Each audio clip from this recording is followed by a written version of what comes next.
Jajpur जिलार Badachana block Badachana ग्राम एक स्वतंत्र आध्यात्म परिवेश रे गीतायज्ञ आयोजन अवसर में नाना देवकर्म संपादित हो जाइछि। आध्यात्मवादी व्यक्तित्व तथा दक्ष पुलिस प्रशासक स्वर्गत गोपीनाथ मिश्र स्मृति रे उत्सर्गीकृत ए गीतायज्ञ 23 वर्ष हेब आयोजित हो आसुछि।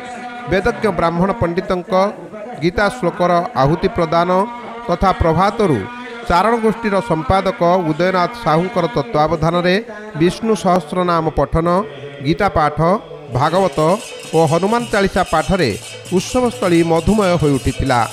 एही उत्सव रे श्री महाप्रभुंकर अपार कृपा आशीर्वाद पाई सपरिवार कल्याण निमंते श्रीमद्भगवत गीता रे महायज्ञ अनुष्ठित होउछि।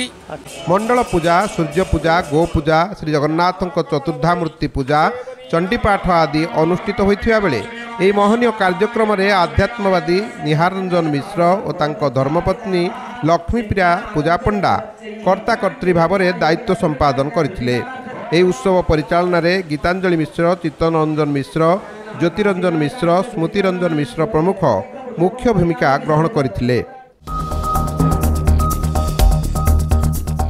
ओडिशार आध्यात्मिक राज्य रे महिमा धर्म खूब प्रभाव पकाइछे। एही माटी रे सृष्टि होइथिबा एही धर्मर प्रचारक माननकु महिमा साधु बोली कहा जाए।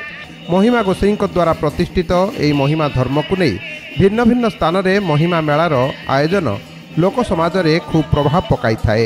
एही निकट रे कटक जिलार माहांगा ब्लॉक पोड़ामराई ठारे अहोरात्र ब्रह्मध्वनि अखंडवती महिमा महामेला अनुष्ठित हो जाइछि। एही मेलारे महिमा गादी जोरंदारू शताधिक महिमा साधुंकर आगमन होइतिला। साधु सन्थ माने एठारे ब्रह्मध्वनि स्थापन करने सहित जगत मंगल पाई प्रार्थना करथिले। माहांगा विकास परिषदर अध्यक्ष महिमा अनुगामी शारदा प्रधान और नित्यानंद दास प्रमुख एही मेलारे जोग देइथिले।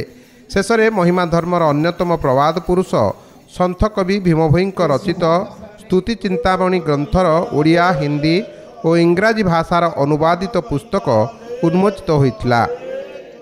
महिमा धर्म जहाँ ओडिशा रु सारा भारत वर्ष परिव्याप्त होइछि धीरे धीरे पृथ्वी रे मध्य लोकंग द्वारा आदृत हलानी एवं पृथ्वी रे व्यापिलानी। आस्ते आस्ते बहु लोक महिमा विषय जानि नथिले जानिलेनी।